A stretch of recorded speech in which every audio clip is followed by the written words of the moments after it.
mountains, and Al-Qaeda's in the mountains. The Great Triangle, the drugs come through. That's why so much wealth of the drug trade.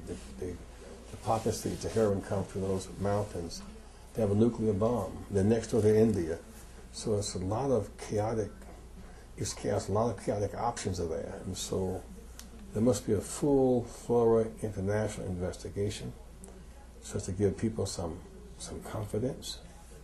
The U.S. has great interest there because we've put troops there. We have spent billions of dollars that are unaccounted for there. So the stakes are very high on trying to bring some calm with justice to Pakistan. Do you think there more troops are going to be sent over now, or you think it'll impact? It's difficult to say. Suffice it to say, this country has nuclear weapons. Taliban is a factor in Pakistan.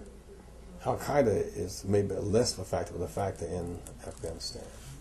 The military has been ruled with an iron hand, and for her to be killed in this way just bankrupts trust and confidence in the democracy.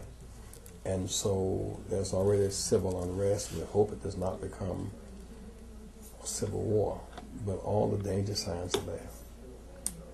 What can you tell me about her? What kind of her personality? What was your meeting like? Well, I was going to meet with her physically. I had seen her before on several occasions, but she was smart, and she was tough, and she was clear, and she was popular, and she threatened the established order, and she was going to run in January 8th elections, and so somebody found it to their interest to kill her. And democracy by tyranny and democracy by terror, there is no democracy at all. And so now the guns and terrorists are ruling Pakistan. We have reason to call for a thorough investigation to find out just how high up does assassination order come from. This is not some idle wanderer. This was a real shot aimed at the heart of the quest for a free democratic Pakistan. Did she talk about her fears before, or that you were dangerous, and when you met? We talked about it in the part, and we knew the phones may have been tapped. But she was so convicted on returning democracy and in the state of emergency. She was willing to pay the full and ultimate price, and she did. But there's martyrs in that region. Whether it's Bhutto, who was martyred, or Rajiv Gandhi, who was martyred in India next door. And yet she, as I listened to her talk, it was clear to me she could not face the fear of death. She faced the reality of death, but fearlessly. And therefore she was willing to pay that price to bring democratic order to her country. She thought the idea of state of emergency as a pretext to undermine democracy because of fear of the Taliban didn't hold weight, and she had lost trust and confidence in Musharraf. She thought that coalition couldn't come off.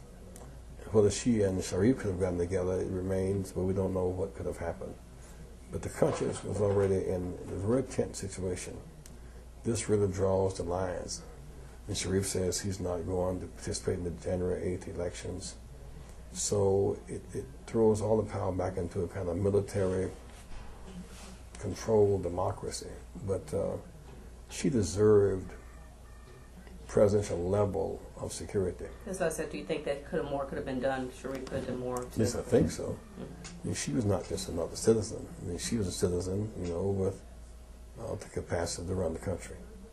And she deserved, I think, a level of security that she was not afforded.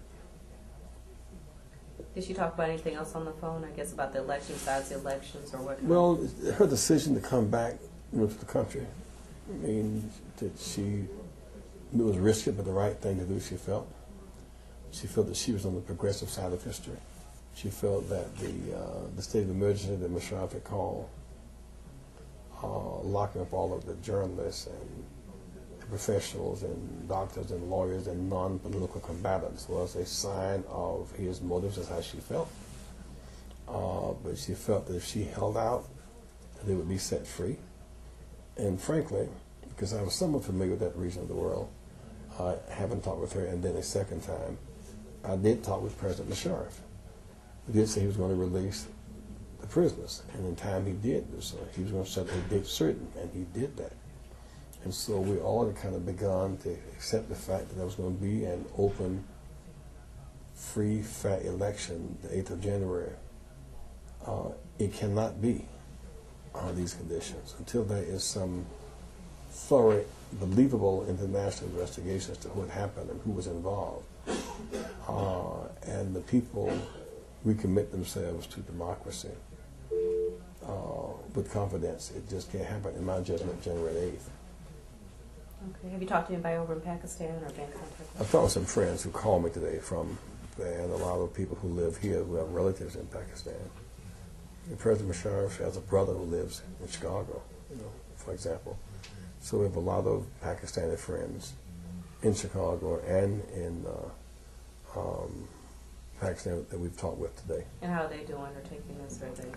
Well, people I've talked with here, their parents and relatives in the home, because they fear violence in the streets. I mean, they fear civil war. We hope that does not happen, but we see already the burnings and the fight back, because people now believe it was politically motivated and not just an idle, diminished person. They believe that this was a political hit.